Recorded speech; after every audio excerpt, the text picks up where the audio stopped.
I only buy the finest tea leaves, sister. See, POPF.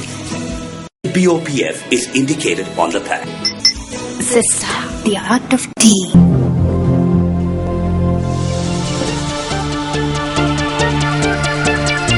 Very good afternoon to you. Welcome to this edition of Lunchtime News on MTV Sports. With news first, I'm Shah Rangpati. Well, here are your headlines. A group of Sri Lankan garment factory workers employed in Jordan in police custody. Police uncover racket to smuggle endangered herbs. Activists in Turkey call for the sacking of police chiefs in Istanbul, Ankara and other cities.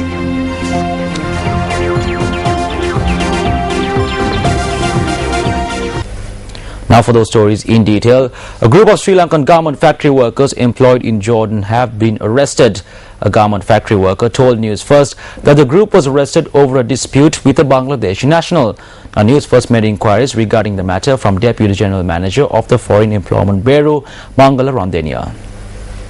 The situation was informed by the Sri Lankan Embassy. So we returned form, advised Sri Lankan Embassy to intervene in the matter, and they are now in the process discussing with the authorities to settle, get the Sri Lankan workers released from the jail. So still the Sri Lankan Embassy authorities, officials in the garment factory, and they will report us about the situation, the new developments. What is present situation is so far they are negotiating with the management and to get kind of an amicable solution to the matter.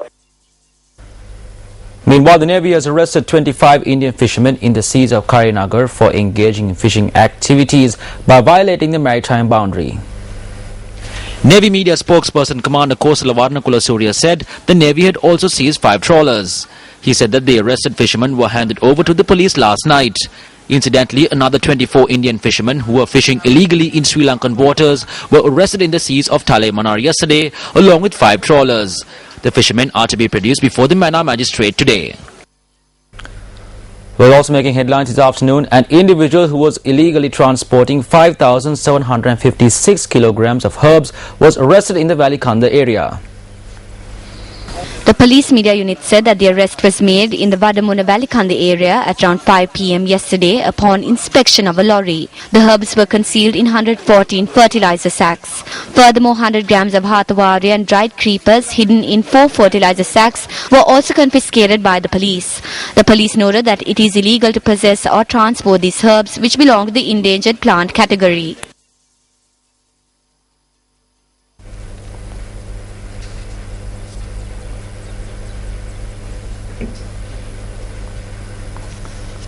A number of items, including mobile phones, were discovered in a search operation conducted within the Colombo remand prison. A prison official said that 33 mobile phones, 15 SIM cards, 100 grams of heroin and marijuana and several other items were discovered during the search operation carried out last night. Around 60 prison officers conducted the search operation.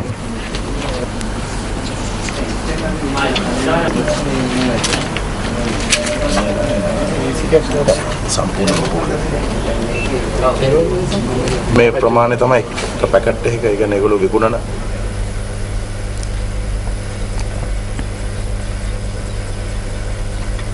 Well, speaking at an event yesterday in Colombo, Senior Minister for Human Resources DEW Gunasekara said that the detention of 5 Cuban nationals by the US has been criticized by many nations in the world. A program organized by the Cuban Embassy in Sri Lanka and the Sri Lanka-Cuba Friendship Association was held last evening in South Siripaya, concurrent to the global protest taking place over the detention of 5 Cuban nationals by the US.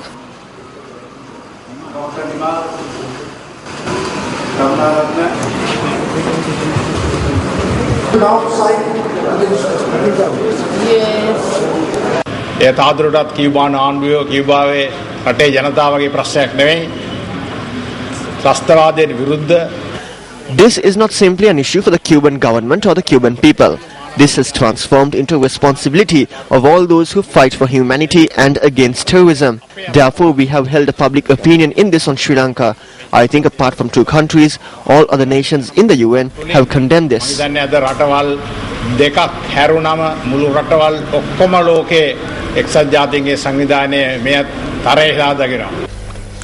A campaign to collect signatures for a public petition urging the government not to grant police and land powers to the Northern Provincial Council continued for the 3rd day today.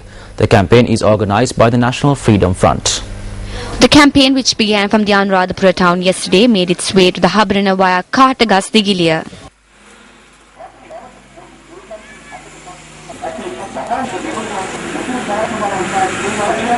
ඉඩම් බලතල සහ police බලතල සහිත පළාත් සභාවක් හදනවාට විරුද්ධව Everyone from the district has signed the public petition opposing the establishment of a provincial council with police and land powers. Habrana is a historical town. This is a place that was battered by the war. The people here are asking His Excellency the President to stop this process just like he ended the war. ජනාධිපතිතුමාට මේ ක්‍රියාදාමය නවත්තන්න ඔබතුමා යුද්ධ ජයග්‍රහණය කළා වගේම The campaign to collect signatures for the petition was held in Dambulla as well.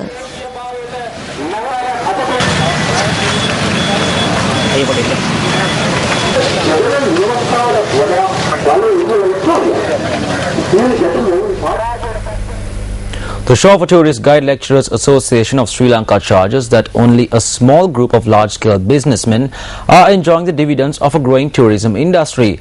Convening a media briefing in Colombo yesterday, the association urged the government to focus its attention on the matter. The Shore for Tourist Guide Lecturers Association of Sri Lanka says that 7 large-scale businesses are operating within a network when determining tourist destinations and places for tourists to purchase merchandise. The aim for 2016 is to bring 2.5 million tourists to the country. This is a wonderful dream that is gradually coming true. Last year, 1 million tourists arrived in the country. However, the issue here is that these 7 companies are conducting a monopoly. Therefore, the benefits do not reach the people despite an increase in tourist arrivals. සංඛ්‍යාත්මක සංචාරක පැමිණීම වැඩි වුණාට මහජනතාවට මේ ප්‍රතිලාභ බෙදී නොයන්න. The association also charges that the Sri Lankan Bureau of Tourist Promotion too had failed to look into this matter.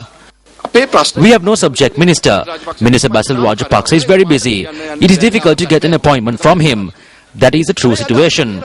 However, there is Minister for Sugar and there is a Minister for the Promotion of Coconut Industries. What we ask is for a large program to bring in 2.5 million tourists by 2016, create job opportunities and ensure that the people benefit from it. Now it's 2013. There are 3 more years. We definitely need a minister for this.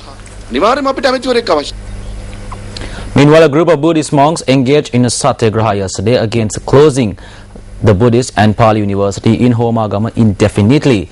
The satyagraha was also staged against the suppression of students and the destroying of Buddhist education. Our correspondent said that the satyagraha, which commenced last afternoon, ended at 5 last evening.